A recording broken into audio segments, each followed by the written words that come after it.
看方伟时间，今天时间比较早哈，今天是8月1号，川普的万国关税收官。那收官就是围棋的说法哈，就是收场收局的意思。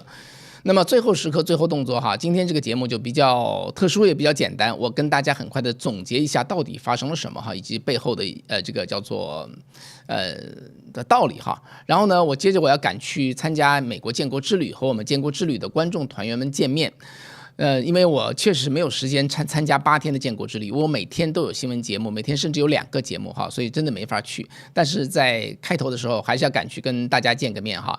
所以呢，今天节目提前了，做完了之后我就要赶去波士顿。好，今天的话题是万国关税哈，万国关税的盘点。那之前呢，我先讲一下这个美国副总统哈里斯在大选之后，那么昨天晚上首次被叫上这个叫做 CBS 的夜间秀节目，主持人就是 Stephen Colbert。大家知道 Stephen Colbert 将被那个明年将被下课。那么 Stephen Colbert 就问他一个问题啊，这问得非常直率，这是一个好的媒体人该问的问题，说民主党现在谁是领袖？那哈里斯就说很多人都是啊。Colbert 就说 Come on， OK， 就是有一个人嘛，对不对？你把谁的在你脑袋里头这个名字会出现啊？他说我不能给你名单呐，我要给你名单的话，我漏了谁，他们会找我的。总而言之吧，民主党现在的困境，大家要一起扛过去哈，不是一个人要去扛。总而言之吧，就是说了半天也没什么也没说，就是没有嘛，就是没有。其实哈里斯说的对不对？哈里斯说的是对的。民主党在去年11月份输掉了总统、参院、众院，现在处于既窘迫又低迷的状态。不同的民调显示说，美国民众对民主党的认同度现在掉到40%以下，最低是28%。比大选前跌掉了10%到15%，而国会的民主党人更糟糕哈，他在民众的认同度只有19%，比大选前跌掉了将近20%。那具体的说呢，民主党现在面临5大困境。那第一大困境就是没有脱颖而出的新的领袖，现在有点群龙无首的状态啊，不是有点的，现在就是群龙无首。所以哈里斯呢也回答不出来，所以这里存在一个问题哈，民主党到底怎么了？民主党怎么办呢？这是一个当然非常重要的话题，这是美国的2大政党之一。那迄今为止，我想没有华人去总结跟分析这个问题，对不对？所以方伟呢，昨天晚上做了一集这个节目在星期6晚上会发出来就是民主党现在怎么了，该怎么办所以请大家能够订阅了解这个非常重要的一个现在的这个叫做新闻节点上的这个侧面特别是新的朋友，老的观众就不用订阅了新的观众就订阅一下，这样可以得到通知另外呢，看方伟时间，学美国常识，这是我们这个节目的口号也是请大家订阅的口号。好，下面呢我们就下面点个订阅就可以了也不用付钱没有任何的那个，就点个按钮就可以。好，下面我们来讲讲今天的这个话题，第一个话题讲的是万国关税收官，加拿大遭到重锤，这是今天诸多几十项万国关税出台的最重要的看点。在关税的最后一天呢，川普正式把加拿大这个所有不在美加墨贸易协定中的进口到美国的商品加征的关税，从原来的25%提到了35%，今天就生效所以真的是重锤打到了北边的小兄弟和这个叫做几百年来的200年来的这个好邻居川普为什么这么做？那川普说是因为你没有控制住芬太尼从加拿大进口到美国，这其实呢是个借口准确的说既是借口又不是借口。为什么呢？因为在整个2025年呢，这个美国的边境巡逻局叫做 BPD 那么在整个的美墨边境9000公里长的边境上就收缴了多少芬太尼，大家知道吗？收缴了74磅，就什么都不是连50公斤都不到，什么都不是。那为什么？所以我说它是个借口那为什么不是借口呢？因为美墨边境长达9000个公里那么而美墨边境美加边境9000个公里，美墨才3000公里所以北边的边境是超过南边超出2倍那南边的边境现在用修墙堵住了，那毒枭就跑到加拿大去加工，并且从加拿大进口到美国。大家知道能不能进口到美国？美墨边境9000公里是被称为世界上最长的不设防边境，叫 longest undefended border 没有军事化的部署，主要是由文职执法人员管理。那么整个边境有什么动作是用无人机飞来飞去看一看而已或者说监视器。那这跟这个美国跟墨西哥边境这个叫做配备围栏军事化巡逻是完全不同。所以你真的铁了心要从加拿大进口到美国的话，你有很多漏洞可以钻。所以呢，如果加拿大它不管的话那么这就是毒枭的贩毒的天堂之路。那大家知道这个温哥华呀，现在是这个亚洲的毒品，加拿大的亚洲毒品之都。什么意思？香港大量来的移民，包括香港的黑帮和这个毒品贩子在这里扎根。那么从这里呢，输入这个毒品，包括芬太尼，那么再输到加拿大这个各个城市去，不仅祸害加拿大的年轻人，加拿大因为毒品而死的年轻人数量也是非常高，只是呢没有在新闻上没有那么抓人而已。那么同时再从加拿大转运美国，所以在这一点呢，川普上也没有说谎那只是说情况是否很严重，也许今天不严重，但是如果不管将变得很严重。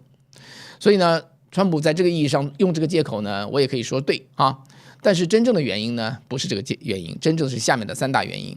第一个原因就是美国加拿大的贸易顺差是450个亿，那川普经常说1500个亿，那他川普有时候会夸张了那么在去年是450个亿，但是450个亿也是很多的那美国要平衡亲兄弟就一直占便宜吗？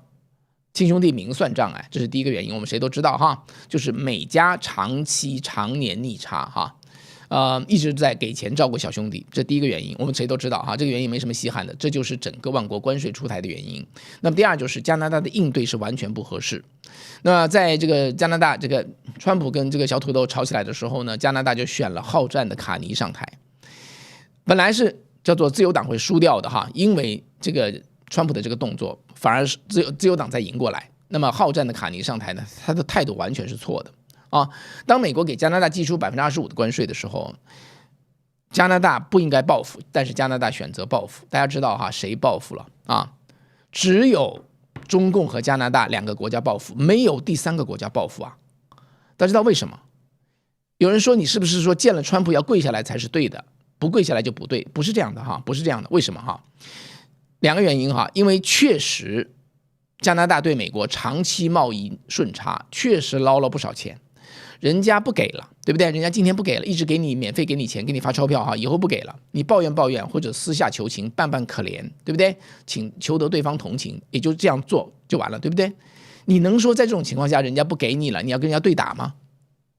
这样合适吗？对不对？所以我们加拿大也有很多观众朋友方伟的这个节目中有很多加拿大的朋友，我们作为第三者跳到外面来想，这样做合不合适？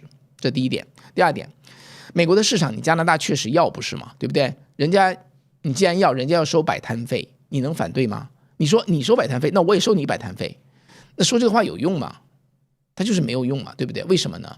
因为加拿大出口到美国的商品的总值占加拿大的国民生产总值的20%。什么意思？就是加拿大的经济活动有20%是为美国人发生的，反过来呢，美国只有1%的经济活动是为了加拿大发生的，所以20:1是完全不对等。用川普的话来说，就是在白宫见泽连斯基的那个话来说，就是加拿大没有牌，没关系你就去求情川普这个人，我跟大家说一求就软，这个人一求就软，你只要放软他就软。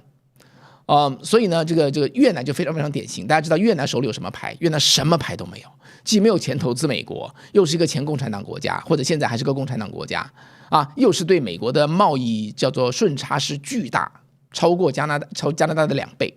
越南就跑去跟川普求情求下来之后，川普就给他20%一把就降下来20%，别的条件都没有。所以越南的战略跟加拿大的战略说正好是反的，但是越南不是美国的盟国，但加拿大是所以呢，加拿大真的是招出错了。那么如果说这一招出错了，还情有可原，因为他是叫做什么选举选出来的带着这个任务上台。但是我觉得你把你选上来了，你还得为国家负责你不能说就一定得一条路走到黑，因为这条路走到底是黑的，你怎么办？对不对？但这一点我就不多说了我已经说过了。第三点，就在昨天，加拿大居然宣布要支持巴勒斯坦建国，不是说巴勒斯坦不能建国，现在是个 very very bad timing 这不是一个好时间点，因为川普觉得这件事情根本就没有搞定，你们不要把它当个宣传战跑去站位。那以色列，川普认为在联合国以色列完全是属于被人家围殴的状态川普觉得或者美国觉得这样非常的不公平那么即使是拜登都没有支持巴勒斯坦建国，所以美国其实有2党共识，要给以色列维持一个生存的空间的。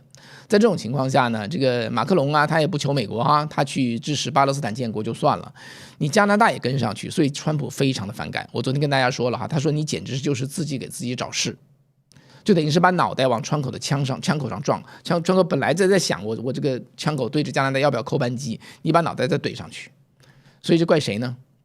这是另外一个问题哈。当然我不知道我们的这个加拿大的观众朋友你怎么看了？当然对加拿大来说是很不好的事情哈，这个35%的关税那是非常高，在美国所有的盟友中这是绝对是最高的。但是我要说另外一面，我认为这件事情会有一个好的结局，最终会有好的结局啊。当然我再加一句哈，这个美墨加贸易协定呢是说在加拿大原地完全100%原地生产，你可以不交关税啊。这一点呢怎么说呢？白宫官员说不涉及美墨加涵盖的产品，那川普还没有讲话，所以现在不知道啊。如果说真的不涉及的话，那加拿大有35%的产品呢是不受这个影响的啊。但是不管怎么说吧，被受影响的还有60%以上这是还是一个大问题。但是呢，因为毕竟是盟国，你知道，只要加拿大一放软，这件事情协议就可以达成，绝对会从35%掉到15%。我认为哈，你要问我的话，但是呢，这就是卡尼他得有这个。他得看到我们讲的这个道理，对不对？你说你克我关税，我就克你关税；你对我狠，我也对你狠，这样可以解决这跟美国的贸易问题吗？这样解决不了啊，因为人家是有道理的，对不对？在这种情况下呢，如果卡尼调整战略，美加的问题一定可以解决，因为这是美国最好的盟国。我再说一遍哈，即使到今天，加拿大仍然是美国最好的盟国，连加拿大的防卫，美国的北美叫做北美防空司令部啊。都在美国的这个都在照着呢，就是根本是在自己羽翼下的一个小弟弟，这是美国的一个心态哈。所以在这种情况下，小弟弟要跟大哥拼了命打架嘛，对不对？所以其实是不应该这么发生的哈。所以呢，如果卡尼能够醒过来，私下去求情的话，那么这件事情是有一个善终的，我们就看往下情形怎么样了。好，这第一点，下面讲万国关税啊，榜单公布，那真的很长很长啊，因为川普到了最后，基本上就是说，因为我跟大家一再讲过哈。川普加人家多少关税，其实是美国单方面的决定，就跟说我家里后院有一个非常非常好的一个市场，大家都想来卖东西，我就公布一个摆摊费，或者我针对谁给个摆摊费，我是不需要你同意的。我花了3个月叫你来谈的原因，4个月了，不仅是3个月4个月哈，叫你来谈的原因是因为给你一个机会，大家奠定一个很好的一个通过说话奠定一个长长久久的一个友善的关系。但你如果不来，川普就不跟你客气了哈，这就是今天关税反映出来的。那么比如说我先说一下这个第一个欧洲的瑞士哈，瑞士收35%的关税是为什么？那么这个收35%的关税呢，是因为谈判的问题，就这么简单，因为谈判的问题哈。那基本上呢就是说非常勤快跟美国来谈判，那关税就能降下来。那么瑞士确实来谈了。简单谈了之后就回去了，再没谈了，所以瑞士39%啊，那么比塞尔维亚它的欧洲邻居塞尔维亚 Serbia 还要高 ，Serbia 才35%。那么在亚洲比较注重的就是日本20%，日本20%绝对是输掉了哈。为什么？因为日本跟韩国我在说什么？台湾20%哈，那么台湾要跟日本、韩国竞争半导体进口到美国。美国绝对是半导体的最大的消耗国哈，所以呢，它如果低5%的话，那价格立刻就5%的劣势。那也有的人说，那台湾做的很多东西，那根本就是没有办法取代的，是独家的高端芯片，天下无敌。那是啊，那可以啊，那是没问题。但除此之外哈，台湾就面临这样的竞争。那现在好像我看到赖清德总统说，还没有最后尘埃落定，只是昨天晚上7月31号凌晨11点59分，还没有拉到15%。那往下呢还要谈。那如果赖清德说的是对的话呢，我的预计就是说，美国要台湾出一大笔钱，然后我给你15%，我们就看吧，看往下还会不会发生。虽然川普说8月1号绝对是大限哈，是货真价实的，但是呢，生意就是生意，对不对？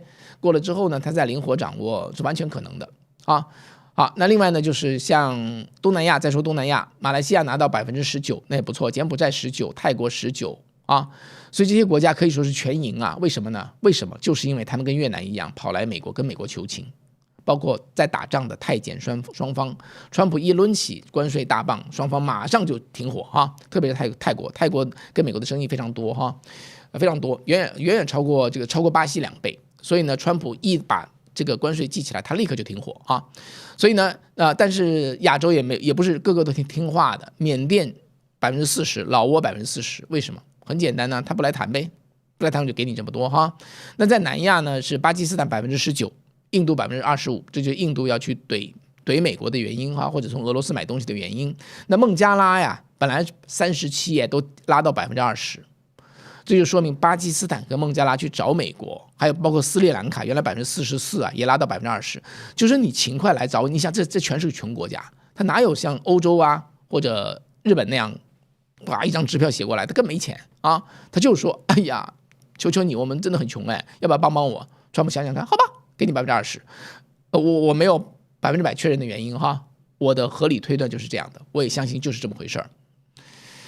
所以呢，这就是谈判的机会啊，对不对？这就是你表现的机会，你不要把那个面子当做，你把国家的利益放在那儿，你就好好跟人家谈，你一直占人家便宜，对不对？人家现在不想给你便宜了，你就去求情就完了呗，人之常情嘛。你能说跟人家操棍子跟人家干吗？像中共是掐死人家脖子，要把人家掐死，真的很过分了哈。啊，南太平洋呢，这个美国的盟国哈，新西兰是15%，瓦努阿图也15%啊。那斐济15%，这都无所谓了哈。这些国家跟美国没啥贸易哈，原来是10%，现在加到15%。啊，南部非洲30%是不变的，等于是某种惩罚性质。但是南部非洲里头有一个小国家叫莱索托，这个莱索托呢，这个以前是50%，现在跑出来15%，为什么？毫无疑问，莱索托跑来跟美国求情，就求出这个来了。边边上的一个岛叫马达加斯加，很大的一个国家哈，很大的一个岛。那么以前呢是47%万国关税。结果现在变成多少？15%，为什么？跑来求情。安哥拉也是，也求到15%，波斯瓦纳求到15%。OK， 所以呢，这就大家看得出来哈，这就是关税谈判的好处，你去找它就有好处啊。你软我就软，你硬我就硬，这就是个君子哈。有的人欺软怕硬，那就是个流氓啊。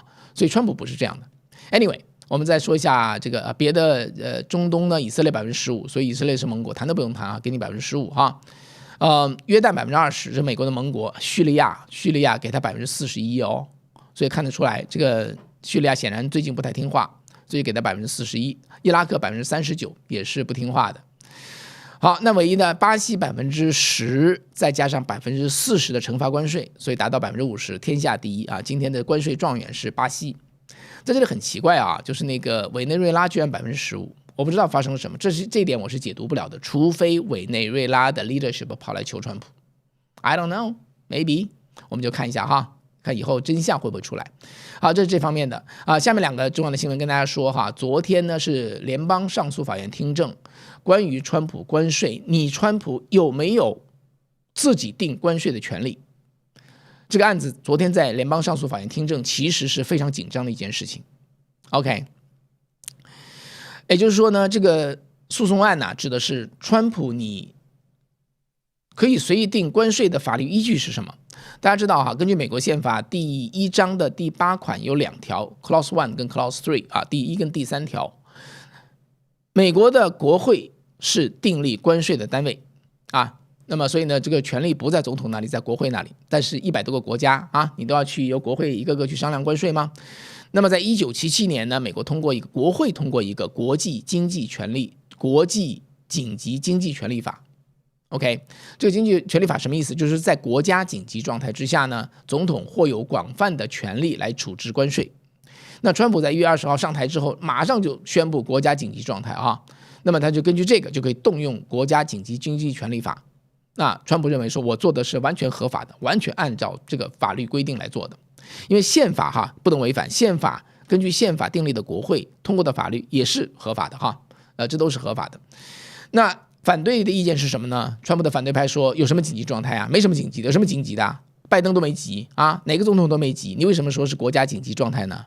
那川普说，我说紧急啊，1年亏1万个亿，国家要破产，你觉得不着急吗？我说紧急啊，所以这就是双方的分歧哈。那么这个分歧呢，就是被告上这个国际贸易法院，在2个月前5月28号，2个多月前5月28号，国际贸易法院裁决下来，发布永久禁止令啊。就这件事情，仲裁川普没有这个权利，所以当时真的是震撼全球啊。结果川普当天上诉，国际贸易法院的上诉法院，他上一级法院哈，当天叫停。很紧张那件事情哈。那叫停之后是紧急叫停，对不对？但不是最终的裁决，所以昨天就是听证。所以昨天川普就是发推哈，说我的律师们，你们好好做，好好干哈，为了美国把这场官司赢下来啊，不要出事儿，让我可以继续以总统的形式啊，以这个国际紧急经济权利法的依据之下处置美国的万国关税。那到底结果怎么样呢？我不知道怎么样。但是昨天没有成新闻，那就是好消息。No news is good news。如果昨天听起来非常困难的话啊，这个3个上诉法官各个言辞这个叫做激烈哈，质问的腔调的话，那就很悬。但昨天居然没有消息，没有消息就是好消息啊。所以我们再看吧，往下会怎么样啊？第4个呢，就是美中要开战吗？我一直跟大家讲上，这个美中在这个叫做日内瓦、伦敦，在瑞典，哎呀，每次谈完之后，双方都在说好消息，川普每次都是好消息啊，贝森特也说好消息，但没有一次说清楚到底是谈了什么东西出来。OK， 所以呢，在美中叫做休兵霸占，谁都不想打仗的情况下，会马上再打起来吗？这件事情好像是一个很难的事情哈，因为川普看起来他不想打仗嘛，对不对？但是呢，俄国前总统在昨天去怼川普，昨天已经跟大家念了，那真的非常非常的辛辣啊，也非常非常的不客气。这件事情就跟那个加拿大那个支持巴勒斯坦一样的，那就是老虎嘴边去拔他的那个嘴毛啊，拔他的那个胡子啊，那老虎一定生气的，而且这个生气的老虎它是有爪子的，它有爪子有牙齿啊，它是咬你可以咬死你的，它要去怼人家的这个胡子啊，所以呢一定有后果啊。那么2级关税，川普说我再给你10天，现在就剩8天了。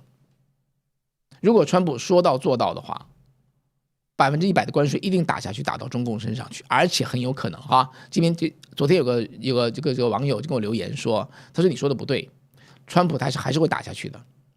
他说不仅打下去，还会联手欧盟一起打，因为大家知道如果100%的2级关税制裁俄罗斯制裁这个俄罗斯打中共的话，它的源头是俄罗斯，不是吗？那最想制裁俄罗斯的，大家想想看是谁？那就是欧盟，对不对？欧盟现在把俄罗斯已经制裁到没法再制裁了已经手里牌全部出尽。现在如果美国要祭出2级关税，欧盟会不会跟牌？